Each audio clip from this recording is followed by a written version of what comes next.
Nakatutok pa rin kayo sa Panahon TV mga kaibigan at sa parting ito ng ating programa ay ating makasama si Pag-asa weather forecaster Hiner Kitlong upang sagutin ang ilang katanungan tungkol sa ating weather conditions ngayong umagang ito. Magandang umaga sa inyo, sir. Yes, maraming salamat Earl at mga kabayan. Isang magandang umaga po sa inyong lahat. Ginoong Kitlong, simulan nga po na natin itong update sa paglilinaw po natin. No? May mga manonood po kasi tayo nagtatanong kung bakit ang pagdala nga po nitong mga bagyo at ang bahagyang mainit na panahon ng nakadaang araw ay dulot nga po ba nitong ating tinatayang pagbabadya ng El Nino conditions. Mari po bang pakilinaw sa ating viewers kung ano nga bang dahilan kung bakit wala po tayong masyadong bagyo nitong mga nakarang araw? Yes, base po sa huling balita ng World Meteorological Organization, ang El Nino po sa ngayon ay bumaba po yung tsansa na ito ay mabuo. From 80% ay naging 60% na lamang po ito. At umiinit po yung temperatura na nararanasan natin dahil meron pong high pressure area dito po sa taas. Ito po ay nakaka-apekto at nagbibigay po ito ng mainit na temperatura sa Luzon kasama na po Metro Manila dyan.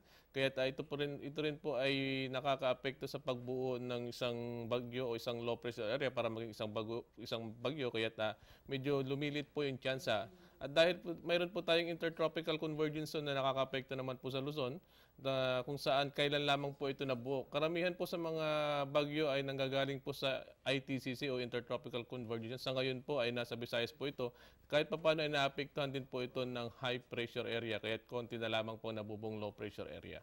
Yun nga mga kaibigan, no, ito nga ating pag-init at wala masyadong pag-ulan at bagyo ay hindi dahil sa El Nino conditions kundi dahil sa ridge ng high pressure area na nandito ngayon sa may hilagang bahagi ng bansa. Ginong Kitlong, na pag-uusapan na rin natin ang mga pag-ulan. No? Ang isang nagdudulot nga ng pag-ulan ay ang southwest monsoon. Ngunit nung mga nakarang araw ay medyo mahina nga ito at wala nga ito dito sa bansa at hindi ito nakaka-impluensya sa ating weather conditions. Asan na po ba ang ating hanging habagat at tinataya po bang magbabalik na ito dito sa ating bansa sa mga susunod na araw? Salamat Earl. Unang-una po sa pag-iral po ng high pressure area, yun pong habagat na monitor natin sa ngayon ay nito.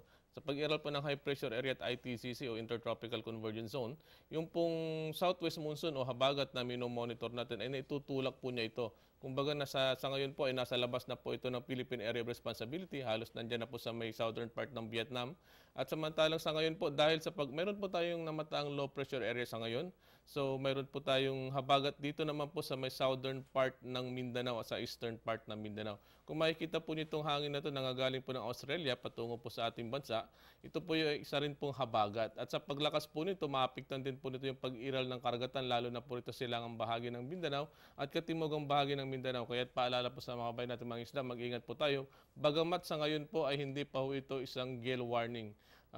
Bagamat wala pa sa gale warning to, kahit paano po ay medyo may kalakasan na rin po ang pag-alon ng karagatan sa lugar na yan. Yan nga mga kaibigan, no, itong ating hanging habagat ay tinataya na maaaring lumakas sa mga susunod na araw dahil nga may impluensya nito ng isang weather disturbance na ngayon ay nakita natin dito sa may loob ng Philippine Area of Responsibility. Ginoong Kitlong, maaari niyo po ba kaming bigyang impormasyon tungkol dito sa low pressure area na ito? May tsansa po ba na ito ay maging isang bagyo at saan po ba ito maaaring tumama dito sa ating bansa? Yes, Earl. Sa ngayon po, meron po tayong namatang low pressure area at kagabi lamang po natin ito nakita. Ito po ay nasa layong 470 kilometers. Silangan po yan ng Birac, Catanduanes. Base pong makikita po natin dahil ito ay kalalabas lamang, maaaring hindi po ito makuha ng mga forecast model na ginagamit natin. Pero kung i-analyze po natin itong picture na nakikita po ninyo, meron pong high pressure area sa taas. So ito po ay malit ang tsansa na dadaan po ito pahilaga. So base po dito sa high pressure area nito, ang tanging dadaanan lamang po nito ay maaari pong sa Northern Luzon o kaya ay sa Central Luzon sa mga susunod na araw. At inaasahan din na lalakas din po yung habagat sa mga susunod na araw ay magiging maulan pa ang mararanasan natin lalo na sa Luzon at sa Visayas. Mga kaibigan, patuloy nga na binabantayan na itong bago lang na namumuo na low pressure area dyan sa may silangang bahagi ng Catanduanes at ito ay maaaring dumaan dito sa may southern or central Luzon. Ngunit bibigyan naman namin kayo ng update tungkol dyan sa ating mga susunod na ulat. Ginoong Kitlong, ano po ba magiging lagay ng panahon ngayong Sabado at Linggo? Ngayon na may nakita tayong isang panibagong sama ng panahon. Well, inaasahan po natin na ang low pressure area nito ay lalapit po rito sa Central or Northern Luzon kaya't mahahatak po yung habagat. So pagdating po ng weekend, bukas po hanggang Linggo ay magiging maapektuhan na po. Kumbaga yung outer clouds po nito ay aabot na po yan sa silangang bahagi ng Luzon. So maapektuhan na rin po ang Metro Manila. Halos buong Luzon ay maapektuhan na yan. Kaya't magdala po tayo ng payong kung tayo po ay magsisimba o lalabas sa bahay. Yun nga mga kaibigan, no, ngayong weekend ay maaari tayong makaranas ng pag-ulan dito sa may Luzon dahil lalapit na nga itong low pressure area at maaari na itong magpa-ulan. Maaari po kayong makakita ng aming updates sa aming website at pati na rin sa Panahon TV at Pag-asa website. Tapusin po natin ang panayam na ito, Ginong Kitlong, sa pamagitan po ng pag-alam natin ng forecast ngayong umagang ito ng Biyernes. Mga kabayan, ang low pressure area ay medyo malayo po ito. 470 kilometers po ang layo nito. Hindi po ito nakaka-apekto. Kung sakali po ay yun pong outer clouds lamang po nito ang umaabot sa Visayas at dito po sa may Bicol region.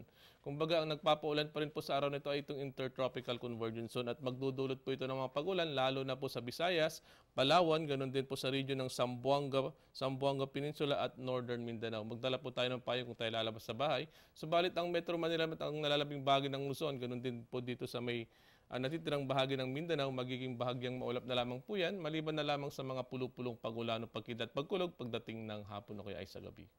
Napakalinaw po na update mga kaibigan. Makakaranas nga tayo ng varying weather conditions ngayon dito sa bansa at amin kayong bibigyan ng karagdagang impormasyon tungkol sa ating weather conditions sa aming mga susunod na updates at susunod na ulat. Kaya manatili po kayo nakatutok dito sa Panahon TV at sa Telebisyon ng Bayan.